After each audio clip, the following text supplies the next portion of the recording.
Dans cette vidéo, nous allons parler de OLTP et OLAP.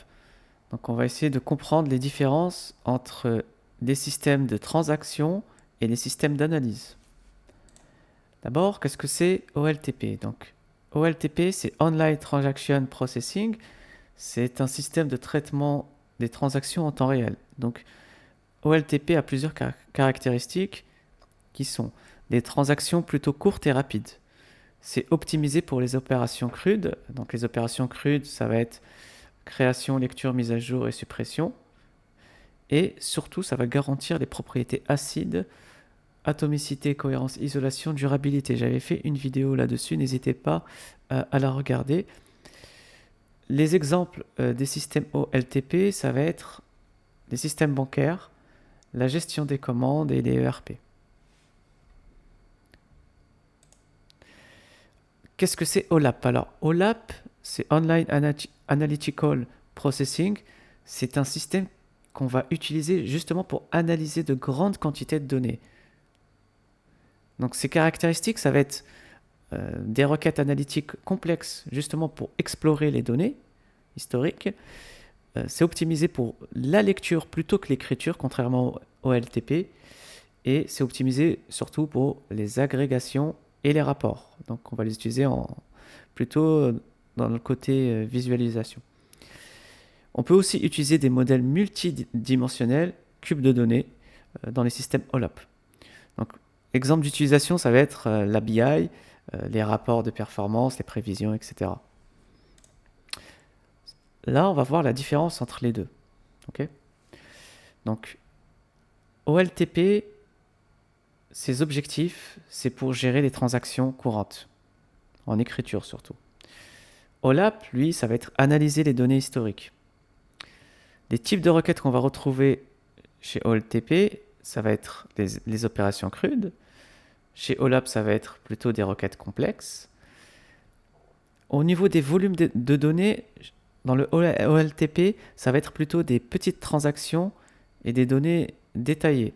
Contrairement au OLAP, on va analyser de grandes volumétries de données agrégées. L'avantage du OLTP dans ses performances, ça va être des temps de réponse très courts. Alors que OLAP, il faut accepter des temps plus longs. Aussi, on a les schémas de données. Donc, dans le système OLTP, c'est un modèle normalisé. Donc, ça va être des données normalisées pour justement éviter cette redondance. Alors que dans le système OLAP, on aura des données dénormalisées qui seront optimisées plutôt pour la lecture. Donc les modèles normalisés ils seront adaptés pour l'écriture et les dénormalisés plutôt pour la lecture et l'analyse de données par la suite. En tant qu'exemple, on a vu tout à l'heure, pour les systèmes OLTP, ça va être banque, e-commerce, gestion des stocks, etc. Et pour OLAP, ça va être tout ce qui est BI et analyse des KPI. Okay, mais il faut savoir que ces deux systèmes, ils sont complémentaires. On les utilise ensemble dans les systèmes d'entreprise, d'information d'entreprise. Par exemple, OLTP va collecter les données. Donc ça gère les transactions quotidiennes comme les ventes ou les interactions clients par exemple. Et OLAP, lui, va analyser les données. Donc on va transformer les données qu'on a récoltées, les données transactionnelles qu'on a récoltées, et on va les transformer en système OLAP. Donc on va les transformer en informations stratégiques via des tableaux de bord et des rapports. On va utiliser pour ça un système ETL. Donc on va extraire les données, les transformer et les charger. Donc d'OLTP vers des entrepôts, data warehouse, vers des systèmes OLAP. Par exemple, on a nos données OLTP, update, voilà, on fait nos opérations d'écriture. Ensuite, on va décider d'extraire ces données via un ETL et on va pouvoir utiliser notre système OLAP. Maintenant, on a aussi, bon, c'est très utilisé, mais ça commence à être de moins en moins utilisé, c'est les cubes OLAP. Donc, cube OLAP, c'est Online Analytical Processing Cube. C'est une structure de données utilisée pour optimiser et surtout organiser l'analyse multidimensionnelle dans les systèmes OLAP.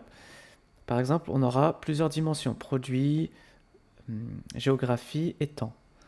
Donc un cube OLAP est constitué de 3 éléments principaux, ça va être les dimensions, les mesures et les hiérarchies. Donc ça va faciliter l'analyse de données.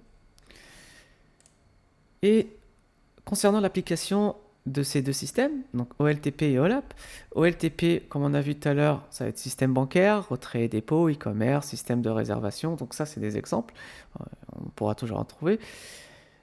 Et les exemples, donc les applications au niveau du OLAP, ça va être l'analyse de performance, la BI, la prévision de vente, d'inventaire, l'analyse des tendances, ça va être plutôt dans la partie analyse, donc aval de la data.